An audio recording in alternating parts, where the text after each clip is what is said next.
राधे राधे।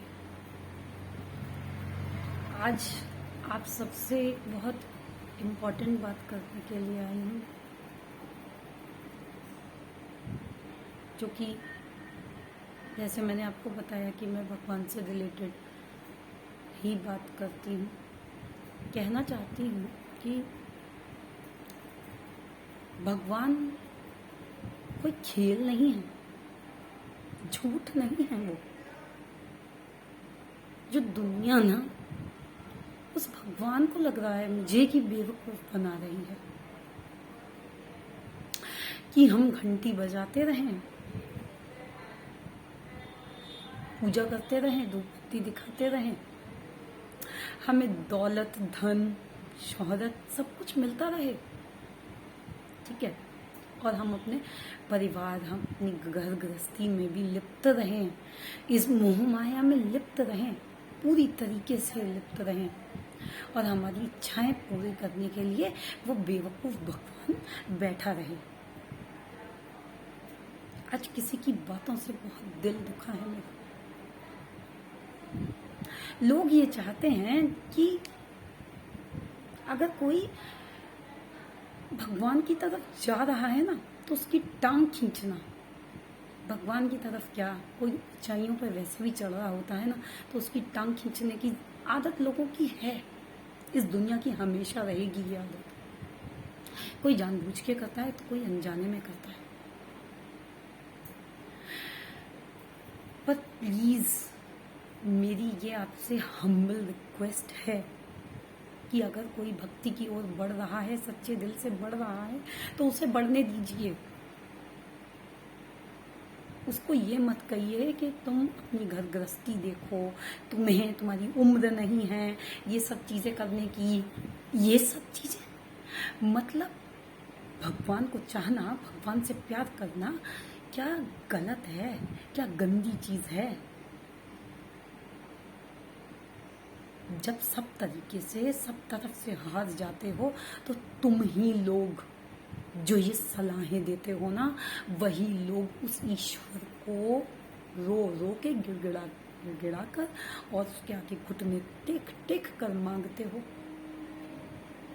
आप जो किसी को सलाह देते हैं, जो किसी के घर वाले को सलाह देते हैं कि अपने घर के बच्चों को या उनको संभालो, वो घर गृहस्थी में देखें, सब चीज करें, किसी का दिल ना दुखे, ये ध्यान रखिए। वो ईश्वर को चाह रहा है, किसी गलत चीज को नहीं। उसके दिल पे ठेस पहुंचती है। ये बात सत्य है कि जब कोई ईश्वर से प्यार करता है तो उसके लाइफ में बहुत सारी परीक्षाएं आती हैं, लेकिन आप अड़ंगा ना बने। आप नहीं जानते कि कितना बड़ा पाप लगेगा आपको। आप अगर पूजा पाठ करते हैं तो दिल से करिए। अगर भगवान को कुछ समझते हैं, कुछ नहीं सब कुछ समझिए। भगवान की तरफ कोई जा रहा है तो घर गृहस्थी देखो, वैराग्य ना हो जाए, ये ना हो जाए, वो ना हो जाए। सब क्या है?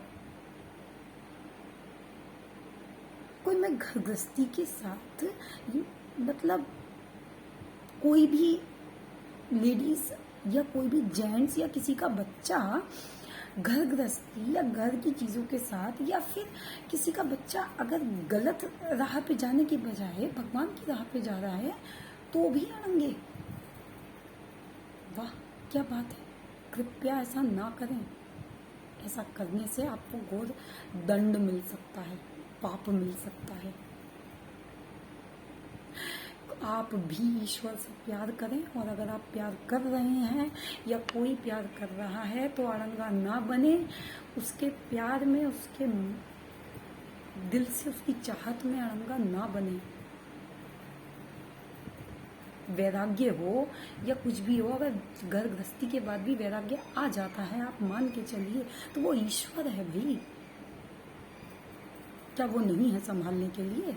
और हम वैराग्य आएगा भी या किसी को भी वैराग्य आएगा घर गृहस्थी के बाद, तो वो अपने पिछले जन्म, पिछले कर्मों के हिसाब से लिखवा के आया है।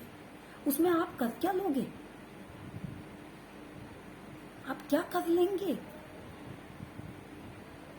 आप पाप के भागी बनेंगे सिर्फ, क्योंकि जिसकी जिंदगी में वैराग्य आना है वो आएगा, आप उसको रोक नहीं पाएंगे। कृपया करके कुछ भी ऐसा ना बोलें कि किसी का दिल भी टूटे और आपको पाप भी लगे और आपकी पूजा भी खंडित हो जाए। आप पूजा करें, सही है। आपको किसी का बहुत ज़्यादा भगवान को चाहना अच्छा नहीं लगता तो आप अपने तक रखें, या फिर आप डायरेक्ट उस व्यक्ति से कहें। इतना भागवत, इतना सब कुछ, ईश्वर का सब कुछ सुनना, फिर उसके बाद इस तरीके की बातें करना। मैं भगवान को चाहती हूँ, भगवान से प्यार करती हूँ। मेरी भी अपनी एक सिचुएशन रही है लाइफ में, मैं किस तरीके से इस तरफ बढ़ी हूँ, और ये रास्ता कोई गलत रास्ता तो है नहीं। आए दिन मुझे भी इस तरीके की सलाहें मिलती रहती हैं।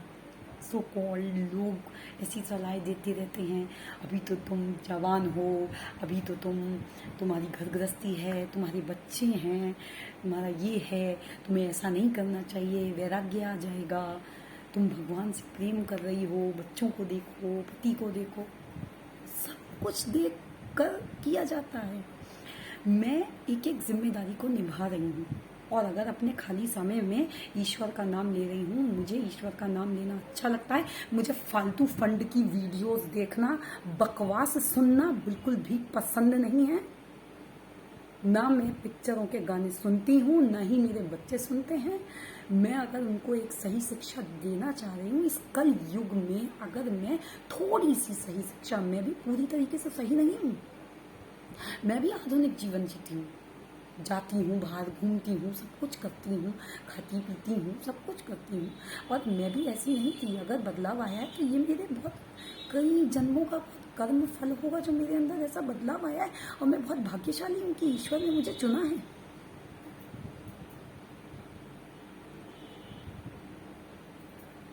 कोई कौन होता है सलाह देने वाला भाई? अगर आपको प्रेम हो जाता है ईश्वर से तो क्या करते हैं आप? मुझे गली के छोरे से तो प्रेम हुआ नहीं है। क्या आप ये कह रहे हो, या कोई भी ये कह रहा है मुझे, या भी मैंने बहुत सी जगह पर देखा है भाई कि कोई पूजा पाठ कर रहा है तो उसको खिलाफ जा रहे हैं, नहीं कर रहा है तो कह रहे हैं करो। ये क्या है? ये सब नहीं अच्छा लगता। आपको पूजा पाठ करना है ना, आप धूपबत्ती मत करो, आप मत मंदिर के आगे घंटे लेके बैठो, आप सिर्फ ईश्वर से प्रेम करो। ईश्वर प्रेम करने के लिए है, आपकी घंटियां सुनने के लिए नहीं है कि आपने टन टन टन टन कुछ देर तक बजा दी और हो गई हमारी पूजा, और हमारा ये एक रूटीन था जो खत्म हो गया। जिस तरीके से आप अपने परिवार की जिम्मेदारी निभाते हैं उसी तरीके से आप अपने ईश्वर की भी जिम्मेदारी निभाइए। उसने भेजा है, डरिए उससे। आखिर आपको जिसके पास जाना है, आखिरकार आप उसी से दूर रहना चाहते हैं। वाह, क्या लोग हैं जो ये चाहते हैं हम बीच में खड़े रहें, ना तो हम ईश्वर के पास जाएं और ना हम अपने परिवार से दूर हों। हमें दोनों ही सुख मिलते रहें। ईश्वर इधर से हमको पैसा, दौलत, शौहरत सब कुछ देता रहे, नाम सब कुछ दे, सारे सुख भी दे, एसी दे, गाड़ी दे, घर दे, बच्चे दे, फलीभूत करे बच्चों को, उनको नौकरियां दे। मगर जब हमें ईश्वर से प्यार करने की बात आए तो हम ईश्वर से कोई प्यार करता है? बेवकूफों, ईश्वर से प्यार ही किया जाता है। उसके मुंह पे धूप नहीं दिखाए जाते हर समय, वो भी डोंगी की तरह।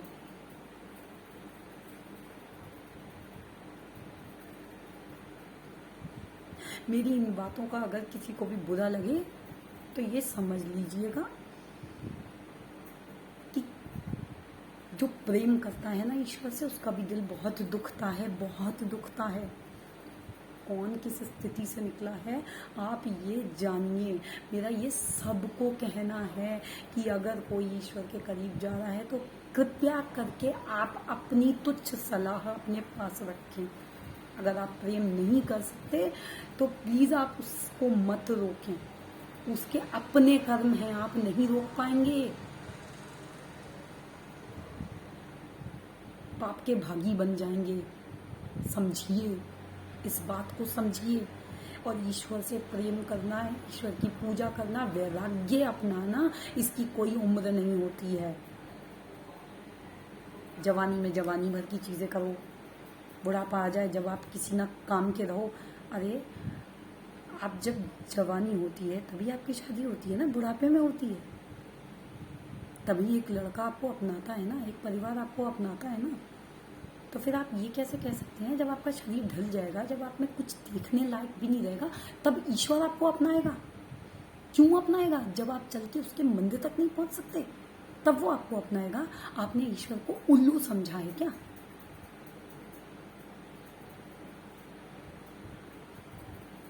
दुख होता है मुझे ऐसे लोगों की तुच्छ सोच पर।